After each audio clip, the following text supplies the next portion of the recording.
Have you wanted to take a breather from the overwhelming excitement of watching your favorite Pokemon duke it out inside of the stadium with specific sets of rules to keep everyone on an even playing field? Or challenge numerous gym leaders inside of the tower? Well, do I have some good news for you. In the Kids Club, there lies 9 unique and fun minigames to play either alone or with friends. I don't understand why it's called Kids Club and not simply a minigame mode like in the sequel. This implies that this mode is specifically for children and that the other modes are for adults in this game made for kids. Also, I just found out that according to Bulbapedia, the Japanese version of Pokemon Stadium 1 apparently did not have any minigames, but the American version did. That's essentially an entire mode's worth of content left out. That is such a bizarre decision on their part, and I'm so glad we got the minigames instead. Side note, I'm only discussing the first game's minigames because I have not played the sequel as a kid and have no real opinions on them at the moment. Anyways, on to the main point of the video. These minigames are dear to me because I have spent an ungodly amount of time playing these on repeat as a kid to try and improve and just play them at random for fun with my older brother. These are jam-packed with charm, have tons of replay value, and are such bangers to listen to. What I find amusing is the choice of Pokemon used for each minigame, and how it fits their personalities, abilities, and appearances, and how they work on so many levels. I will elaborate on what I mean by starting with Magikarp's Splash. The objective for this game is to press the A button with precise timing to force Magikarp to jump high, and hit the button that records the number of times he jumps. Such a simple task, but getting the timing done efficiently and trying to outjump your competition can be a little tricky, as you can't just mash repeatedly, as you need to press A again just as he lands to jump without delay.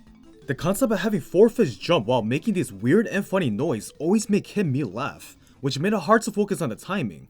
Fish in reality tend to be erratic and jumpy out of water, so it made thematic sense for it to be Magikarp doing this game.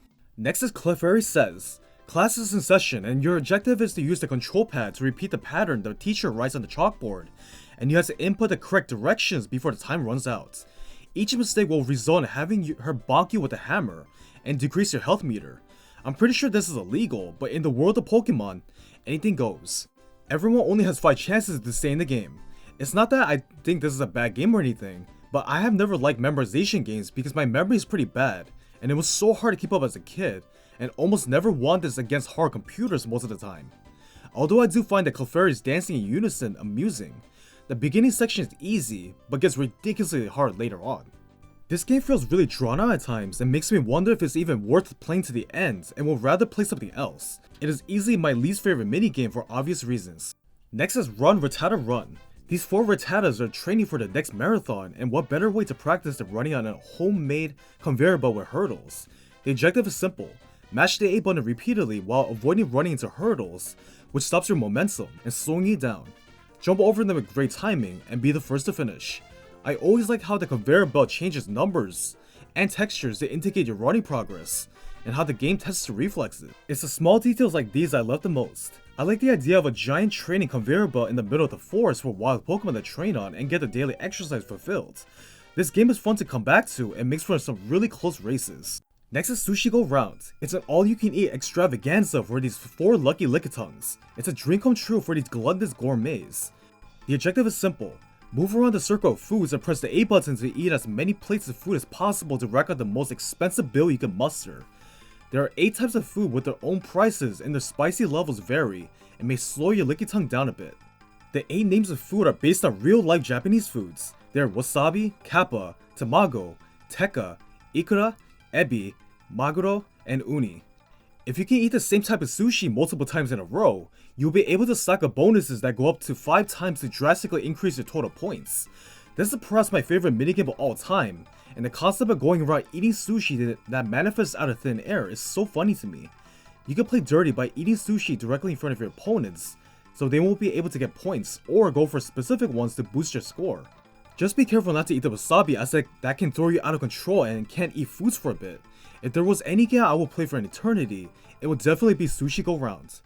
Next is Thunder Dynamo. The generator ran out of juice, and it is up to either Pikachu or Voltorb to help provide it with more powerful electricity. The objective is to repeatedly button mash the corresponding color that appears on the machine, which can be either blue or green. I like this concept as you have to simultaneously button mash while paying attention to the color on screen. It's like adding an extra layer challenge. Be mindful not to press the wrong button as the game penalizes you for it. It's a really short minigame depending on how fast everyone mashes, but sort of fun nonetheless. However, it's not something I will play more than once. Next is Snore War. 4 drowsies are in a slumbery war and are attempting to put the others to sleep by casting a hypnosis spell on the pendulum.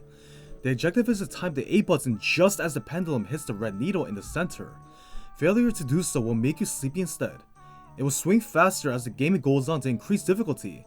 This game is all about timing than anything, and some games are super close. It's funny seeing them stumble to stay awake as they keep stumbling on their feet and snoring. I always like how trippy the background looks here. This game's okay, but there's way better minigames elsewhere. Next is Ekans Hoop Hurl. Diglets are taunting Ekans again, and your objective is to use the control pad to aim your ankle to your desired Diglets you want to capture, and use the control stick to throw with the amount of power needed. You have exactly 60 seconds to catch as many of them as possible. The rare golden Diglets will appear, which are worth double points. I always like how chaotic this game gets and how it tests your accuracy. The tricky part is that multiple people may be aiming for the same Diglett you have your eye on, and results in the first person to actually catch it getting the points. You may want to aim for the ones you think others aren't focusing on, like the ones in the top row or middle. This is such a novel concept, where the Ekans use themselves as ammo. This is one of my favorites to revisit next to Sushi Go Round, and like how proud your Ekans look when it wins. What a happy noodle.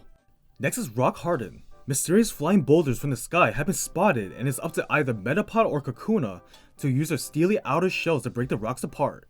You must press the A button just as the rock lands on your head. Using Harden for an extended period of time will deplete your stamina, so it's best to only use it right before the rocks land. Otherwise, getting hit by one will decrease your health significantly. It's a really simple minigame, but I always liked this one because you had to time your Harden perfectly, and always feel satisfying to see the rocks destroyed. Last is Dig Dig Dig. The Sandshrews heard of an underground well full of fresh spring water and are excited to dig it out using their handy claws. Your objective is to press the L and R buttons alternatively, while avoiding pressing the same button twice. It's a pretty fast minigame, and seeing the dirt fly and seeing Sandshrew having a great time on the water is nice to see. It's not something I'll come back to because of how fast it ends, but it's still cool. Well, that's it for all the minigames in the first game. I know the sequel has way more, but that will be a video for another time. For now, thank you for watching. Which minigame did you enjoy the most? And please like and subscribe for more videos like these if you want to.